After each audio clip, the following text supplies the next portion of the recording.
Ce qu'on présente ici, c'est la solution GhostFrame. La solution GhostFrame, ça consiste en quoi? Ça consiste à afficher sur un mur LED euh, un contenu qui va être différent de ce qu'une caméra va être capable de voir. Donc, comme on peut le voir ici sur le viewfinder de cette caméra, la caméra a beau se situer devant l'écran, elle filme le talent, elle filme l'écran, et pour autant, quand on regarde sur son viewfinder, on voit qu'elle ne voit pas l'écran, mais qu'elle voit un fond vert.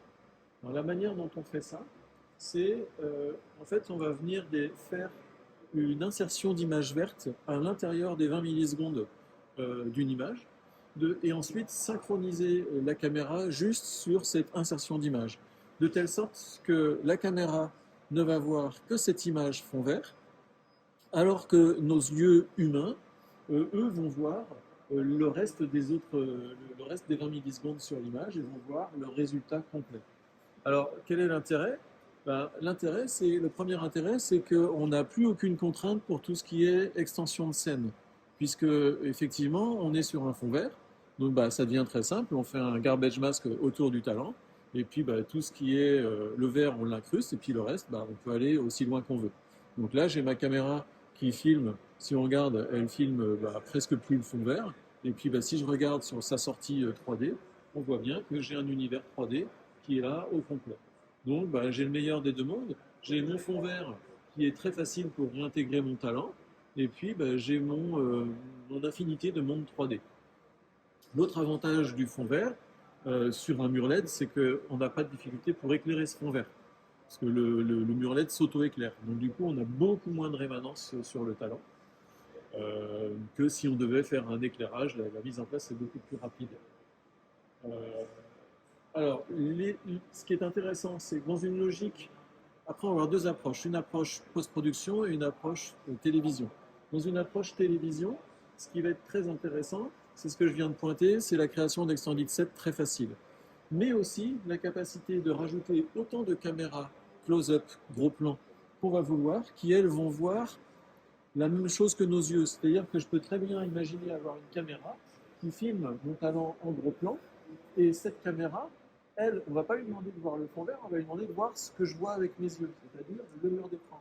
Donc, dans une logique de débat, dans une logique de talk show, je vais pouvoir, si j'ai plusieurs personnes à table, je vais pouvoir avoir une caméra par intervenant, serrée, qui chacune dans leur fond verront bien l'espace 3D, auront bien accès à toutes les animations. Les talents qui sont devant le mur sont immergés, ils voient ce qui se passe, peuvent interagir avec l'écran.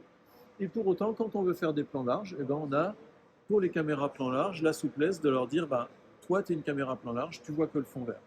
Dans une logique d'effets spéciaux, on va pouvoir dire, on va bien le voir sur ce moniteur, je vais pouvoir enregistrer simultanément la sortie de ma caméra qui voit la même chose que mes yeux normaux, mais aussi la sortie de la caméra qui voit en fond vert. Ce qui va me permettre, tout en regardant pendant le tournage le résultat du compositing, de garder ici la possibilité de refaire mon compositing plus tard pour améliorer les choses si je le souhaite.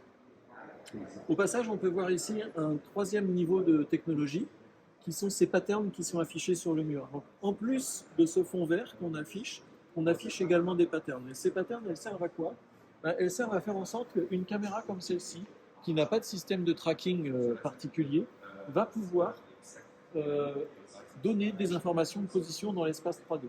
Donc si on regarde ce qui se passe sur le mur ici, quand je déplace ma caméra, juste en la faisant glisser, on voit bien que ma perspective est calculée en fonction de mon déplacement. Et tout ça, ça se fait grâce à cette technologie ici qui est développée par TrackMan, qui appartient à Pixodop. Donc on a un capteur ici qui va filmer les patterns que vous avez vus tout à l'heure, et ici un synchronisateur qui va permettre de nous dire, ben, toi, caméra de tracking, tu ne vas voir que les images où il y a les patterns. Et grâce à ça, ben, je peux transformer une image, un peu n'importe laquelle, une caméra, un peu n'importe quelle caméra, en caméra traquée, sans avoir besoin de coller des stickers dans mon plateau, parce que j'ai juste besoin d'avoir des repères ici sur mon écran qui sont affichés, visibles uniquement par la caméra, mais pas visibles par mes yeux. Bon, en complément, ce qu'on voulait montrer ici chez XD Motion qui nous a fait, c'est la capacité de travailler avec d'autres caméras qui sont des caméras qui, elles, ont leur propre système de tracking. Je ne suis pas obligé d'utiliser Ghost Track quand j'utilise Ghost Frame. C'est une aide supplémentaire, mais ça n'est pas une obligation.